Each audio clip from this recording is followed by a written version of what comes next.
Last class లో classification of colloidal solutions గురించి మాట్లాడతానండి. Classification of colloidal solutions అమ్మా, దీంట్లో థర్డ్ కేటగిరీ నుంచి మాట్లాడుతాం. థర్డ్ కేటగిరీ ఏంటి? It is depending on the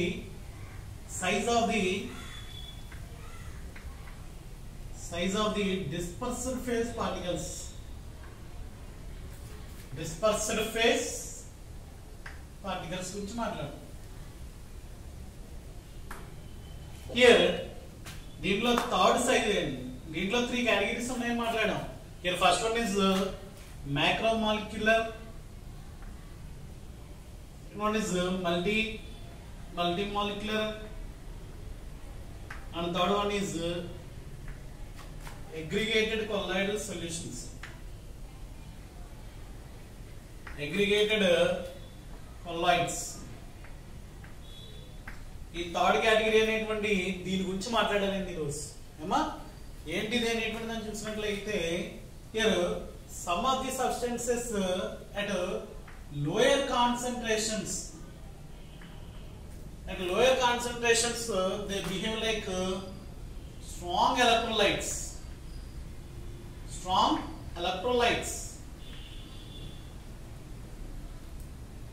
but at a higher concentrations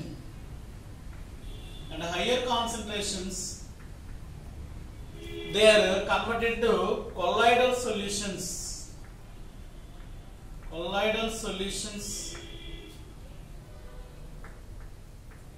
At higher concentrations they converted into colloidal solutions and their formation of aggregated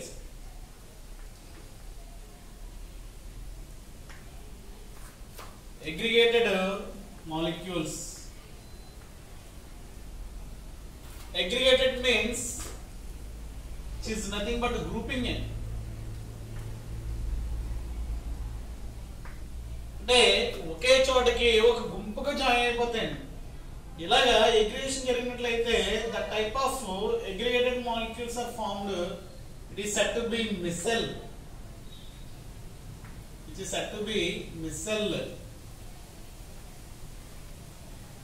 What is said to be micelle? Here at lower concentrations some of the molecules act as a strong electrolytes. When at higher concentration the molecule are converted into colloidal solutions. Here they are formed aggregated molecules. Here aggregation of that molecule is said to be formation of micelle. Here formation of micelle is happen when above the some temperature, that is temperature is said to be Croft temperature. Above the some temperature, the temperature is said to be Croft temperature. అమ్మా మిసెల్ అనేటువంటిది form అవుతుంది. ఆ మిసెల్ అనేటువంటిది ఎక్కడ form అవుతుంది? Krafft temperature కి above form అవుతుంది. And some above the concentrations they are formed. The concentration said to be CMC, critical micelle concentration. It is said to be critical micelle concentration. అంటే మిసెల్ అనేటువంటి చూసినట్లయితే ఈ రకంగా ఉంటుంది. దీనికి బెస్ట్ ఎగ్జాంపుల్ వచ్చి ఏంటంటే సోప్ సొల్యూషన్ వచ్చి దీనికి బెస్ట్ ఎగ్జాంపుల్ గా చెప్పొచ్చు. జనరల్ గా సోప్ అనేటువంటి దాని గురించి మాట్లాడినట్లయితే అది ఎలా ఉంటుందో చూద్దాం. ఏమండి ఇక్కడ soap is a combination of sodium or potassium salt of stearic acid. Sodium or potassium salt of stearic acid. That means stearic acid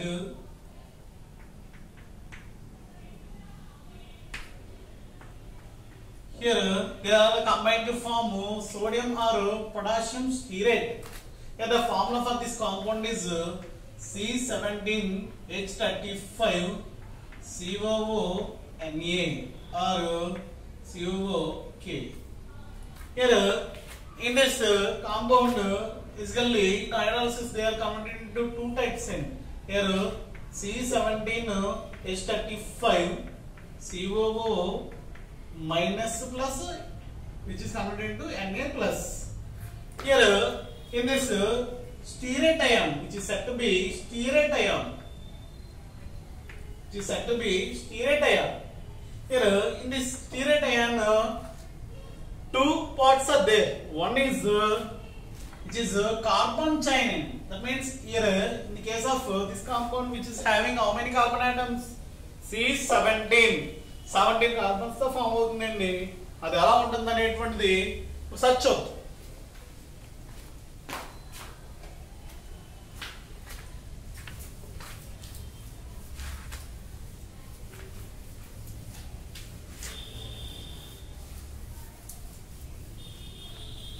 Here structure of that stearate ion is like this. That is the stearate ion is C17 H35 COO minus, which is a 17 carbon atom. 1, 2, 3, 4, 5, 6, 7, 8, 9, 10, 11, 12, 13, 14, 15, 16, 17. Here 17 carbon atoms. After that there is a C double bond O minus linkage. Here this is called hydrophobic tail. Hydrophobic tail, which is a hydrophilic end. Hydrophilic end. What it is? Here hydrophobic means hydro means water. Water లో dissolve అవడానికి interest చూపండి. అంటే basically which is a organic chain. ఏంటమ్మా అది organic chain. Here in the case of this one చూసుకుంటే ఒకసారి సరిపోయింది లేదో. C C C C C C ఇలా ఏమున్నాయి ఇక్కడ ఇవన్నీ కూడా కార్బన్ ఆటమ్స్ ప్రెసెంట్ అయి ఉన్నాయండి. ఏమండి కార్బన్ ఆటమ్స్ ప్రెసెంట్ అయ్యింది. ఎన్ని హైడ్రోజన్స్ ఉన్నాయి? 35 హైడ్రోజన్స్ ఉన్నాయి. Here CH3, CH2, CH2, CH2, CH2, CH2, CH2, and CH2, CH2, CH2, CH2, CH2, and CH2, CH2, CH2, CH2, CH2. Here, how many carbon atoms are there? 1, 2, 3, 4, 5, 6, 7, 8, 9, 10, 11, 12, 13, 14, 15, 16, 17 carbon atoms. Including that 35 hydrogens. We have to count. 3 plus 2, 5. And 7, 9, 11, 13, 15, 17, 19, 21, 23, 25, 27, 29, 31, 33, 35. ఓకేనమ్మా ఇదంతా కూడా ఏంటి? Organic tail end అంటే తోక. ఈ తోక అనేటువంటిది ఏదైతే ఉందో ఇది వాటర్ లో డిజాల్వ్ అవడానికి ఇంట్రెస్ట్ చూపదు. ఏది మాత్రమే వాటర్ తో రియాక్ట్ అవుతుంది? This one. Here it is said to be hydrophilic end. Then we are discussing about cleaning action of soap end. Cleaning action of soap.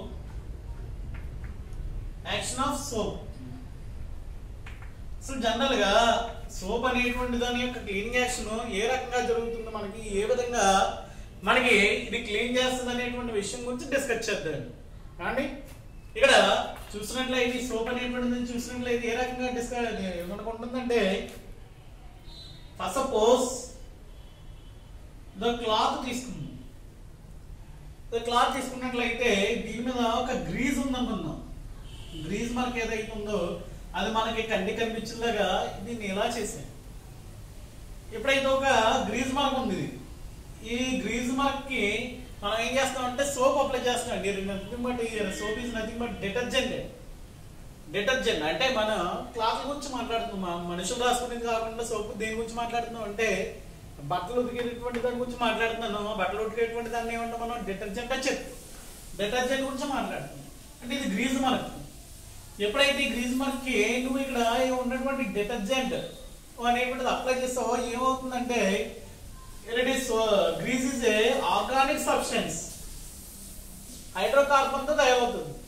దీంట్లోకి ఏమవుతుంది అంటే ఇక్కడ ఉన్నటువంటి హైడ్రోఫోబిక్ టైల్ అనేటువంటి దాంట్లో ఇంక్లూడ్ అవుతుంది. జనరల్ గా ఏవైతే ఉంటాయో స్టీరేట్ అయాన్లు అన్నిటివన్నీ కూడా ఇలాగా minus minus minus minus minus minus minus minus ఇలాగా ఒక గుంపు కింద ఏంటంటే ఇలా ఈ అగ్రిగేషన్ జరుగుతుంది. ఇలా ఫామ్ అయినటువంటి అగ్రిగేషన్ ఏదైతే ఉందో దాన్ని ఏమన్నాం మనం మిసెల్ ఫార్మేషన్ అని చెప్తున్నాం. ఏమన్నామంటే అది మిసెల్ ఫార్మేషన్ అని చెప్తున్నాం. ఇప్పుడు ఏం జరుగుతుంది అనేటువంటి దాన్ని చూసినట్లయితే గ్రీజ్ ఏదైతే ఉందో ఆ గ్రీజ్ మీద నువ్వు డిటర్జెంట్ అప్లై చేసావు. అప్లై చేసినప్పుడు ఏం జరుగుతుందంటే దీంట్లో ఉన్నటువంటి యొక్క హైడ్రోకార్బన్ వాటర్ అంతా కూడా ఈ లోపలికి ఇలా ఇన్సెక్ట్ అవుతుందండి.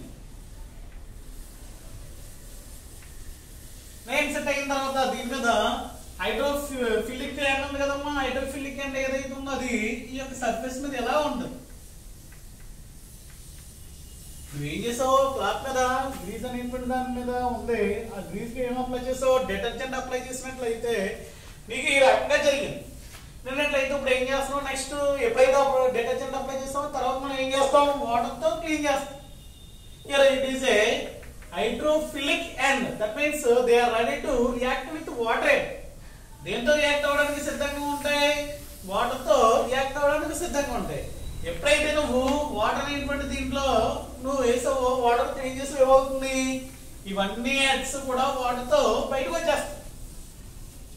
నెట్స్ బయటకు వచ్చేస్తాయి అంటే ఈ వాటర్ అంటే ఏదైతే ఉందో ఫస్ట్ సపోజ్ నువ్వే ఉన్నావు కాబట్టి ఇప్పుడు మనం ఉన్నాం ఇలా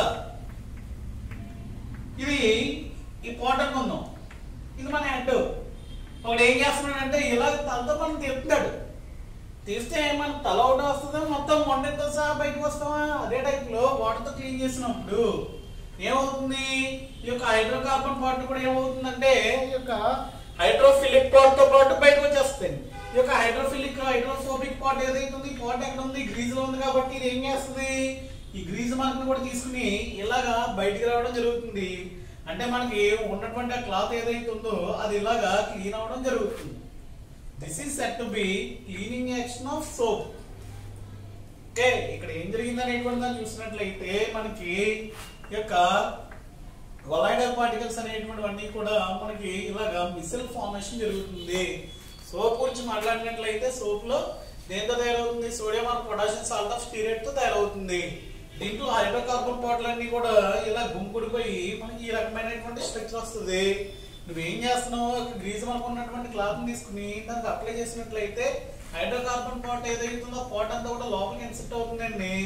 ఈ యొక్క హైడ్రోఫిలిక్ ఏదైతే ఉందో అది పైన ఉంటుంది. ఇది వాటర్ తో రియాక్ట్ అవ్వడానికి ఇంట్రెస్ట్ ఉంటుంది. ఇది వాటర్ తో ఎప్పుడైతే రియాక్ట్ అయిందో దాంతో పాటు ఏమొస్తుంది హైడ్రోకార్బన్ పార్ట్ కూడా బయటకు వస్తుంది. బట్ హైడ్రోకార్బన్ పార్ట్ దేన్ని పట్టుకుని ఉంది ఆ గ్రీజ్ మొత్తం రియాక్ట్ అయింది కాబట్టి ఆ గ్రీజ్ కూడా మనకి వాటర్ తో వాష్ చేసినప్పుడు ఇది బయటకు పోవడం జరుగుతుంది. అప్పుడు మనకి ఈ రకంగా క్లాత్ అనేటువంటిది శుభ్రం అవడం జరుగుతుంది. కానీ ఇది క్లీనింగ్ యాక్షన్ ఆఫ్ సోప్ అనేటువంటిది కొంచెం ఇది 2 చాప్టర్లు ఉండేది. చాప్టర్ మీకు కెమిస్ట్రీ అండ్ ఎవ్రీడే లైఫ్ అనేటువంటి చాప్టర్ ఉండేదమ్మా. దాన్ని తీసారు మొత్తం కోవిడ్ గురించి. కానీ నెక్స్ట్ వచ్చి ప్రిపరేషన్స్ గురించి మాట్లాడాలి. Here preparations of colloidal solutions.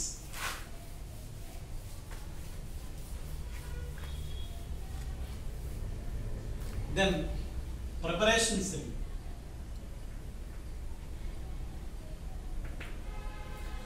General గా ఇవి డిఫరెంట్ వేలో మనం ప్రిపేర్ చేయొచ్చు. కానీ కెమికల్ మెథడ్స్ యూజ్ చేసి ప్రిపేర్ చేసినట్లయితే ఒక 4 కెమికల్ మెథడ్స్ యూజ్ చేస్తున్నామండి. యూజ్ చేయడానికి మనం తీసుకున్నటువంటి కెమికల్స్ ఏంటంటే ఆర్సెనిక్ ట్రైఆక్సైడ్ అనేటువంటిది ఏదైతే ఉందో దాన్ని H2S తో ట్రీట్ చేస్తాం. ఎప్పుడైతే ట్రీట్ చేస్తామో ఈ రియాక్షన్ మనం ఏం చేస్తామంటే డబుల్ డికంపోజిషన్ చేస్తాం. Double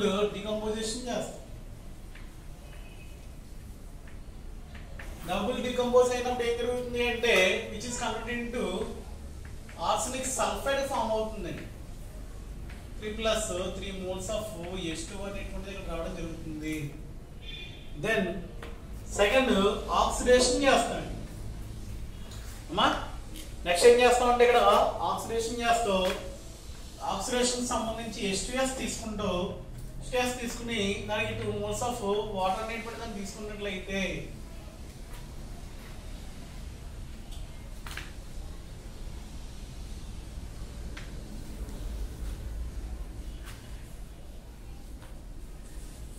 there is a formation of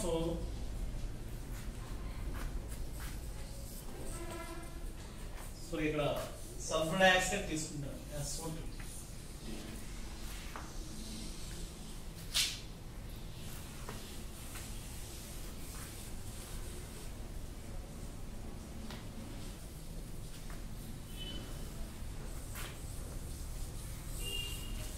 SO2 plus H2S gives rise to which is a oxidation reaction.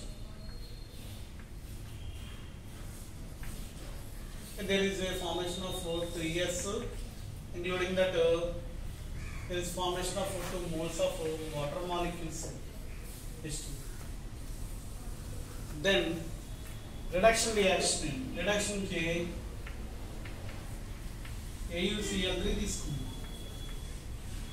AuCl3 తీసుకునే దానికి 3 moles of formaldehyde కలుపుతాయి. HCOOH HCH4 3 moles of water కలిపినట్లయితే which is reduction reaction. There is a formation of AuSol, including that ఏ form అవడానికి chance ఉంది, Cl కూడా ఉన్నాయి కాబట్టి 3HCl. ఇంకా మనకి ఇంకే ఫామ్ అవడానికి అవకాశం ఉందండి అనేటువంటి దాన్ని చూసినట్లయితే that HCOH is converted into HCOOH, which is converted into 3 moles. ఇది third preparation. Then fourth one, which is very important for that practicals also, this is FeCl3 on hydrolysis H2O.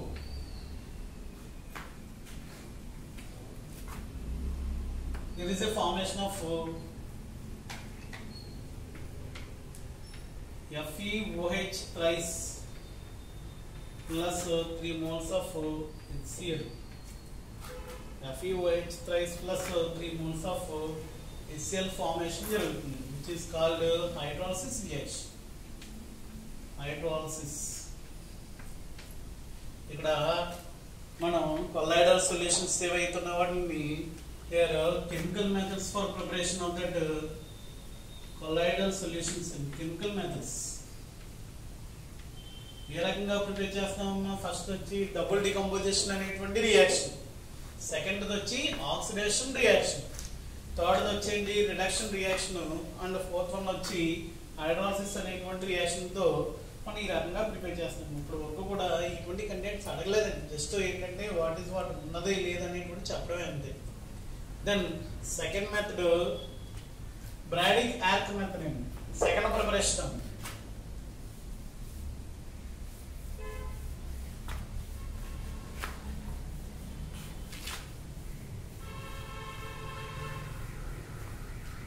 In the preparation lo Bragg arc method, Bragg's arc method. ఇక్కడ ఏం తీసుకుంటాడంటే general గా metal salts అనేటువంటివి by using this process we have to prepare in metal salts. Metal salt is nothing but silver కానీ gold కానీ ఈ రకమైనటువంటి preparation అంతా కూడా దీన్ని ఇచ్చేస్తాం.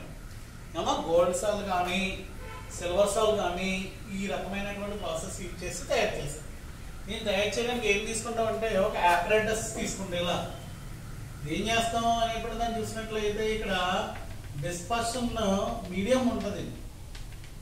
డిస్పర్షన్ మీడియం లో ఆ మెటల్ కి సంబంధించినటువంటి ఎలక్ట్రోడ్ ని ఇమ్మర్స్ చేస్తాం. ఎలక్ట్రోడ్స్ ఏం చేస్తాం అంటే ఇమ్మర్స్ అంటే డిప్ చేస్తాం, అంటే ఉంచుతాం. ఇలా ఉంచి దీన్ని ఈ కరెంట్ కనెక్ట్ చేస్తాం. ఎప్పుడైతే కరెంట్ కనెక్ట్ చేస్తామో మనకి హీట్ అనేటువంటిది ఇక్కడ జనరేట్ అయ్యి ఏం జరుగుతుందంటే ఈ యొక్క మెటల్ అనేటువంటిది ఏదైతుంది ఇది క్రమక్రమంగా దీంట్లో ఇలాగా డిజాల్వ్ అవుతుందండి. ఇక్కడ ఏం జరుగుతుందంటే డిజల్యూషన్ జరుగుతుంది. ఏమవుతుంది? డిజాల్వ్ అవుతుంది. ఇలా డిజాల్వ్ అయ్యి ఈ యొక్క డిస్పర్షన్ మీడియంలో ఈ యొక్క మెటల్ అయాన్స్ అనేటువంటివి ఇలా స్ప్లిట్ అయిపోతాయి. ఇలాగా మనం ఈ యొక్క మెథడ్ యూజ్ చేసి మనకి different type of metal salts ఏవైతే ఉన్నాయో అవి మనం ప్రిపేర్ చేయొచ్చు. ఇది second method. Then third method very very important 2 marks వచ్చినండి ఇది. That is peptization. which is called peptization. Peptization అంటే ప్రెసిపిటేట్. విన్నాను ఎప్పుడన్నా ఈ పదం? ప్రెసిపిటేట్.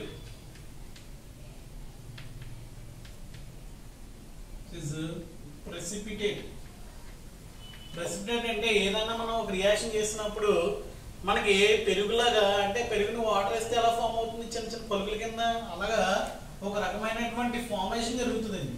ఆ రకమైనటువంటి ఫార్మేషన్ ఏదైతుందో దట్ ఈస్ కాల్డ్ ప్రెసిపిటేట్ అని చెప్తామండి. ఇది మనం ల్యాబ్ లో చేస్తే మీకు సెకండరీ ప్రాక్టికల్స్ లో తెలుస్తుంది. ఈ యొక్క ప్రెసిపిటేట్ అనేటువంటిది ఏదైతే ఉందో దాన్ని డిస్పర్షన్ మీడియంలో, అంటే సమ్ డిస్పర్షన్ ఫేజ్ యూజ్ చేసి దేని కింద తీసుకుంటాం అంటే డిస్పర్షన్ మీడియం కింద తీసుకుని దీనికి డిస్పర్షన్ ఫేజ్ అనేటువంటిది యాడ్ చేసి దీన్ని కొల్లాయిడల్ సొల్యూషన్ కింద యాడ్ చేస్తాం. దేని కింద యాడ్ చేస్తాం? Which is converted into colloidal solution. Colloidal size particles కింద కన్వర్ట్ చేస్తాం, కొల్లాయిడల్ సొల్యూషన్ కింద తయారు చేస్తాం. That process is called peptization. Here it is nothing but conversion of precipitate into colloidal solution by adding some dispersion phase. Dispersion phase is nothing but water in.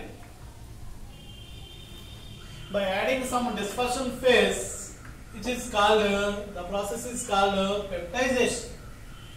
ఇవి major గా దీనికి ఉన్నటువంటి 3 methods ఉన్న preparations వచ్చి ఎన్ని రకాలుగా చూస్తామంటే ఇక్కడ 3 types. ఒకటి కెమికల్ మెథడ్స్, రెండోది బ్రాండిగ్యాక్ మెథడ్, మూడోది వచ్చి ఈ యొక్క ప్రెసిపిటేషన్ ప్రాసెస్ ఏదైతుందో ఆ ప్రాసెస్ లో మనం తయారు చేస్తాం. నెక్స్ట్ వచ్చి వీడి యొక్క properties. It is nothing but ముందు ప్యూరిఫికేషన్స్ గురించి మాట్లాడు. Purification techniques. ప్యూరిఫికేషన్